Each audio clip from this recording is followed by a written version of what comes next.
Hey guys, Hemi Vertible here.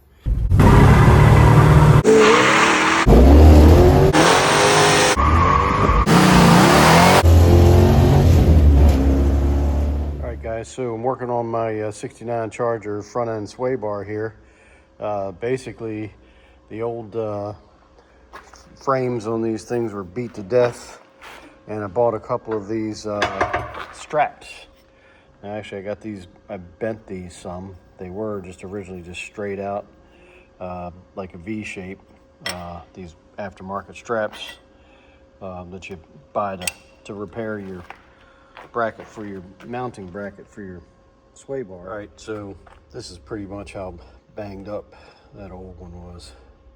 It's just so torn up.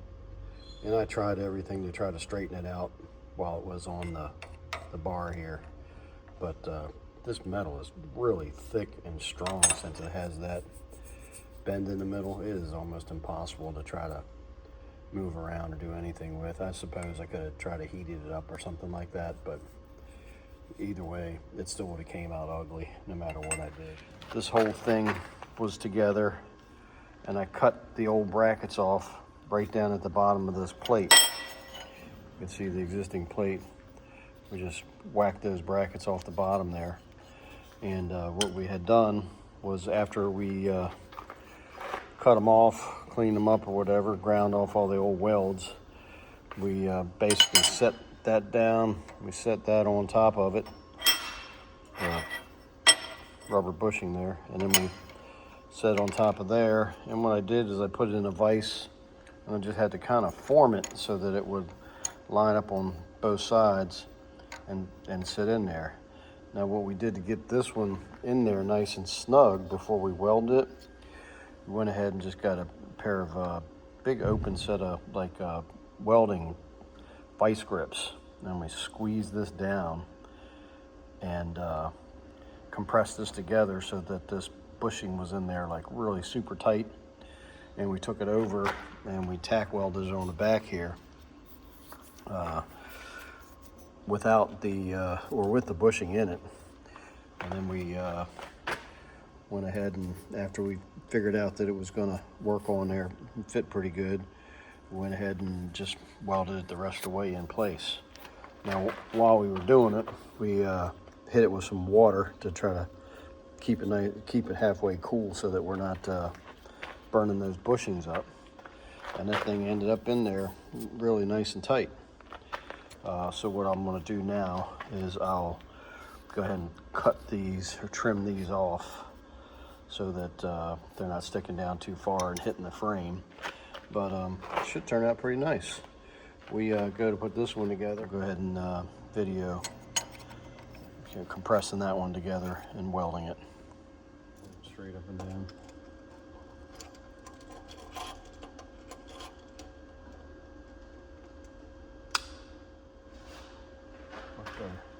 I did it crooked. You can crook it on me as soon as you squeeze it. A little crooked.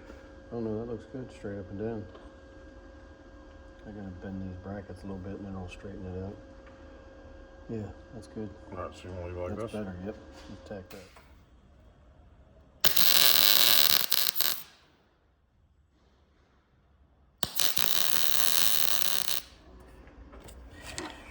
Basically, we couldn't film it while I was trying to do it at the same time, but for the most part, I got in here and got these big ass pliers in there, and we squeezed that sucker in on one side, and we squeezed it on the other side, and it got to the point where the top was not in, and then we basically put this on there and pulled the top in. This is definitely a fight. It ain't easy because these have to be in there pretty tight. So we got them in there. Go ahead and finish welding this one up. You can see, we just tacked it in a couple spots. I did that the last time because I didn't want to, if it didn't work, I wasn't gonna have to re-weld the whole thing and just grind off a couple tacks. But seemed like it worked out pretty good. And the only thing is we gotta make sure it's gonna fit on the car, and I think we should be good. We'll give it a shot. Best you can do.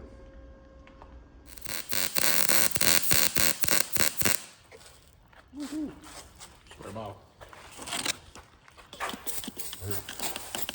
Oh, yeah, she's roasting chicken.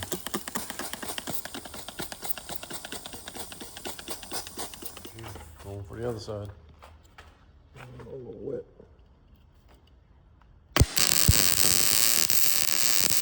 Worked out much nicer than I went ahead and put the new straps on there. They look so much better. Fit nice and tight. I got those new bushings in there, so it should make that front end pretty much nice and stiff, back to stock, if not better.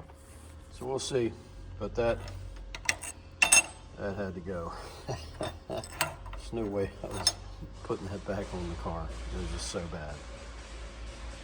Yeah, so what I did is I put them things on there straight, and that bracket is definitely supposed to be up at like a 25-30 degree angle or something like that.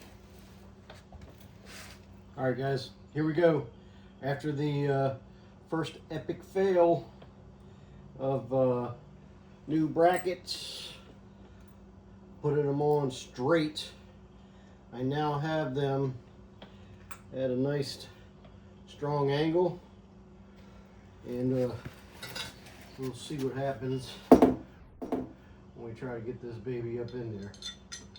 Now, this is definitely not a one-man job, but unfortunately that is where I usually find myself, but that's okay.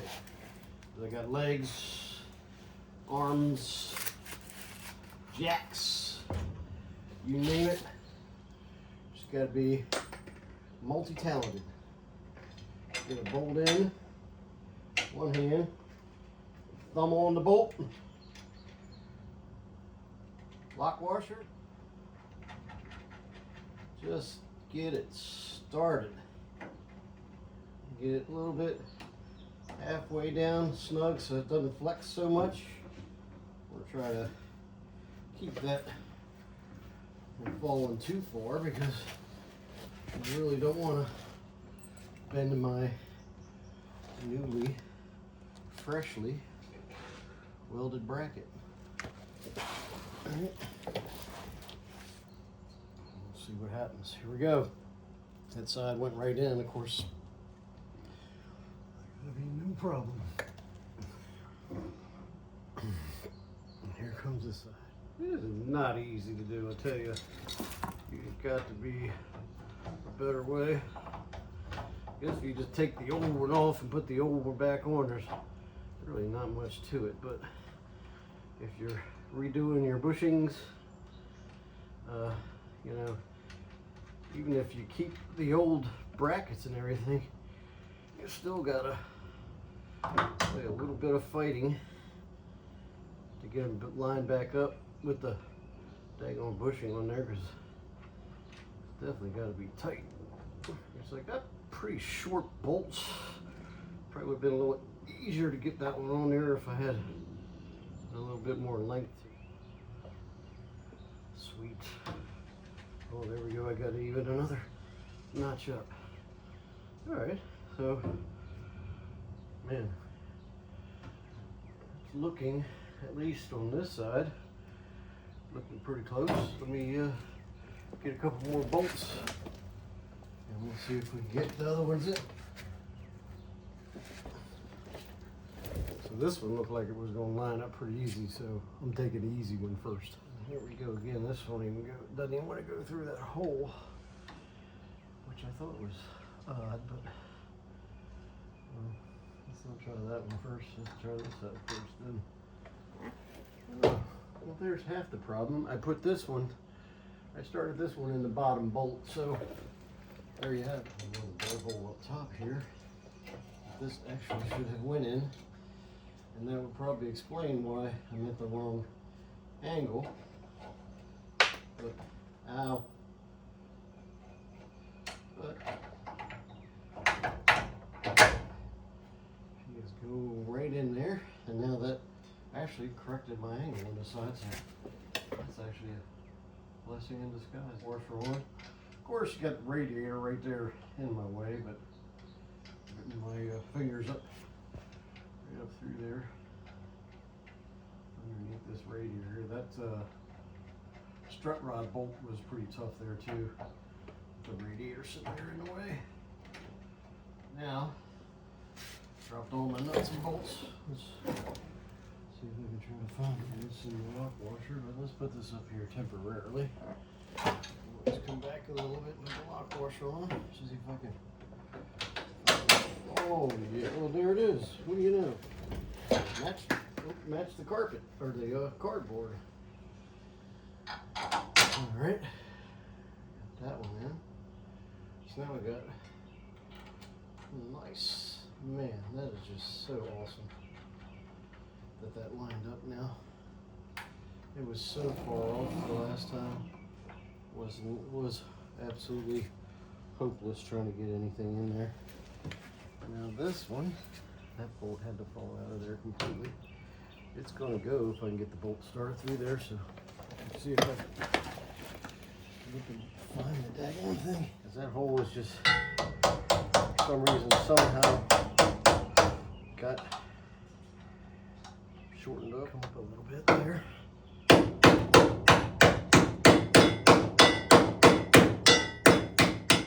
Now hopefully I didn't tear the threads up too much, but usually when things are just a little tight fit, you can knock them through and everything will hang on there loosely. This one's even worse because it's underneath the radiator hose. Imagine that. And hose in the way. I'm getting hosed. How about it? There it goes. I'm trying to put it on there crooked. And sometimes you can't see a bolt. You feel it, but you can't necessarily tell what angle it's at.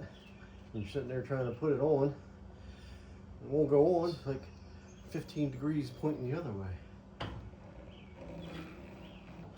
So, nice. There we are.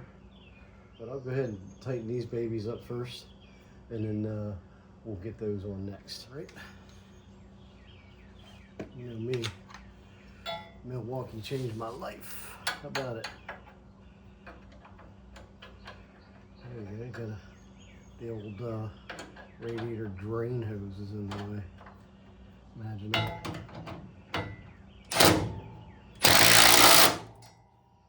Oh yeah. Once again, what do we got? Gutentight, the old German standard. Changed my life. Man, can you imagine doing all these by hand? Oh my God, it drives me crazy. Some stuff I don't mind wrenching, but some other stuff it's like, oh. If I could just nail it on there, I'd be good. No need for all this drama.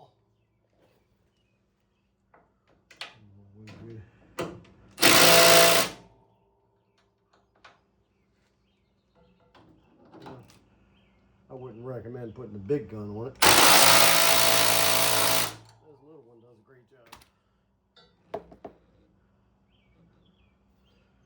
There we go. Take a look at this puppy.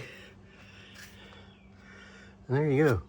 You know, that's the brand new brackets from Van's Auto. And of course, you know, they don't have to be perfect, but you know, I got under here and I put them at like, welded them on there at like 27 degrees. And man, you know, the average Joe, those things look exactly like the stock. Just on first glance, I mean, if you held one of the old ones up next to it, you could see you had some sort of a difference. Yeah, man, it's gonna turn out great. So let's, we'll go ahead and get the end links on. So I can't tell you why, but I didn't even have to jack that one up to get it on there. We'll do the other side and we'll see how it turns out. So, kind of thinking that when I first put this setup together, you know, it was all brand new bushings. And I guess now that I had it on there for, you know, a few months or whatever it was, and they've kind of conformed their shape. Maybe it's just going on there easier. It's probably the case, but it's nice that I don't have to jack these up. They just go right down through there. But you know, you guys know how this goes, right? You got the washer and a grommet on the top, and you got another washer and a bushing, or whatever you want to call it, down here on the bottom. And then you get the old metal tube in between the two washers, and you flip this one up with the washer facing up. Maybe this is where it comes in to be tough trying to get this all on there. The washer facing up, and then we just get her down. I feel like something's missing, but evidently not, because we just get this whole thing on the bottom here, another bushing and another washer. And oh yeah, this side's a little tougher, but before I couldn't get this nut on, which is probably because nothing was previously compressed. But now that all this stuff has been compressed once, I can get the nut started on the bottom. And then, God loving Milwaukee, make sure it's going the right direction, because I don't want to pull it off because I got it started. Center one up on there, and our top is turning on this one. The other one, she got stuck nice and tight, and just roll right up on there. So we'll just put the old 9/16 on top here, and then we'll hit it down the bottom again. Look at that. That's good enough for me, brother. I don't want to take it much higher than that. It's crushing them nicely. But that thing, oh baby, it is so tight. I like it. Got the old sway bar on there now. How about it? 1969 Dodge Charger RT 440 4-speed Dana 60 car. Came from the factory. I guess most of the 69 B bodies came from the factory with those big sway bars on the front there. So either way, there you go, guys. Sway bar on. We are good to go. On to the next thing. And hey, you know, if you find yourself in the spot where you have an epic fail, you know, don't sweat it. Just drop back and punt. Whatever you got to do, you can figure it out. Just make the effort. Once you're there, ingenuity, good old American ingenuity, you'll get through it. Hope you guys enjoyed the video. We'll see you on the next one.